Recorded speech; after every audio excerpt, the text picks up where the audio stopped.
Hello guys, मैं आप सभी लोगों का वेलकम करती हूँ अपने चैनल ITI हब कोपा में। और चलिए आज हम देखते हैं other part of MCQs of MS Excel. ठीक है, सो स्टार्ट करते हैं। हमारा फर्स्ट क्वेश्चन है, माइक्रोसॉफ्ट एक्सेल में सबसे अधिक उपयोगी कौन है? सो इसका करेक्ट आंसर ऑप्शन ए है, MS एक्सेल 2010 है ना। सो इसका करेक्ट आंसर ऑप्शन ए है। क्वेश्चन 2 है, ड्रॉ टेबल विकल्प में हम कॉलम व रो की संख्या देते हैं टेबल बनाने के लिए। दिस इज़ करेक्ट और इनकरेक्ट? ये सही है, इसका आंसर ए है। क्वेश्चन 3 है, MS एक्सेल एक स्प्रेडशीट है। मैंने आपको कल भी बताया था। स्प्रेडशीट के एग्जांपल्स हैं जैसे कि MS एक्सेल, लोटस, कैल्क। ठीक है, सो ये नहीं है, MS एक्सेल इसका एग्जाम्पल नहीं है।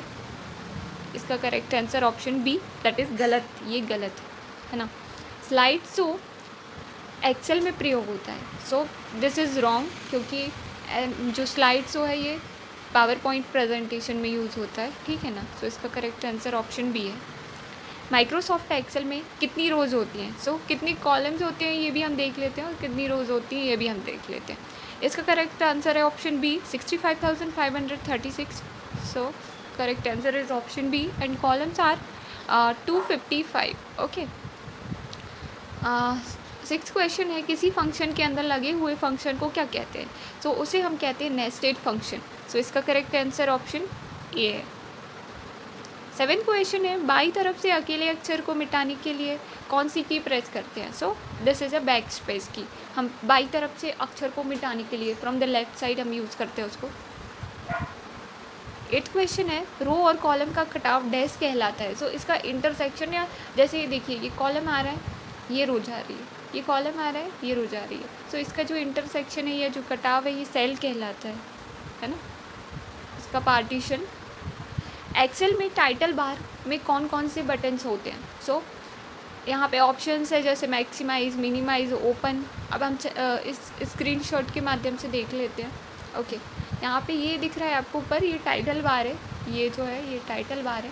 यहाँ पे आप देखेंगे लेफ़्ट साइड में, स्क्रीन के लेफ़्ट साइड में आप देखेंगे कि जो इसमें 3 फंक्शंस बेसिकली देते हैं, जैसे मिनिमाइज, मैक्सिमाइज और क्लोज विंडो। सो ये तीनों देते हैं यहाँ पे, और हम देखते हैं ऑप्शंस में क्या क्या है। मैक्सिमाइज़ है, मिनिमाइज़ है, ओपन है। ओपन इज़ रॉन्ग, यहाँ पे क्लोज होता तो वो सही होता। सो इसका करेक्ट आंसर ऑप्शन डी है, A and B is correct, है ना।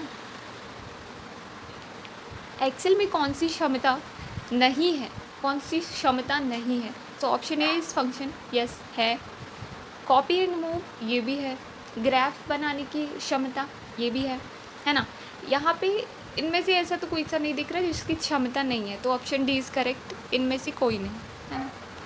एक्सेल की प्रत्येक फाइल में कितनी सीट्स होती है? सो प्रत्येक फाइल में कितनी सीट्स होती है? सो फर्स्ट हम चलते हैं, यहाँ पे ये वर्कशीट दिख रही है आपको एक फ्रंट पेज पे। यहाँ पे बाय डिफ़ॉल्ट ये जो शीट 1 लिखा है, यहाँ पे बाय डिफ़ॉल्ट 3 शीट्स शो होती है, जैसे यहाँ पे लिखा रहता है by default seat 1, seat 1, seat 2, seat 3। By default 3 sheets होती है, और टोटल कितनी सीट्स होती है? तो वो 256 होती है। ओके, सो इसका करेक्ट आंसर ऑप्शन सी है। क्वेश्चन 12 है, एक्सेल 2010 में अतिरिक्त मेन्यू कौन सा है? जो एक्स्ट्रा मेन्यू है वो कौन सा है? सो इसका सभी को पता है वैसे भी, option B is correct, file menu, इसको ऐड किया गया था। 13 क्वेश्चन है, सेल पॉइंटर को अगली सीट पर ले जाने के लिए कौन सी शॉर्टकट की का यूज़ करते हैं? अगली जो सीट है उस पर, अगले पेज पे, अगली शीट पे ले जाने के लिए हम काय का यूज़ करते हैं? कौन सी शॉर्टकट की का यूज़ करते हैं? So control plus page down का हम यूज़ करते हैं।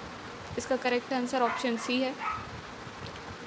ये जो क्वेश्चन है ये मैं आप लोगों को होमवर्क में दे रही हूँ, इसका करेक्ट आंसर आपको मुझे कमेंट बॉक्स में बताना है।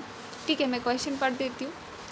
डेटा का दृष्टिगत रिप्रेजेंटेशन और सूचना को समझने के लिए आसान और आकर्षक तरीके से प्रतिपादित करता है। ऑप्शंस हैं चार्ट, टेबल, पिक्चर, ग्राफिक।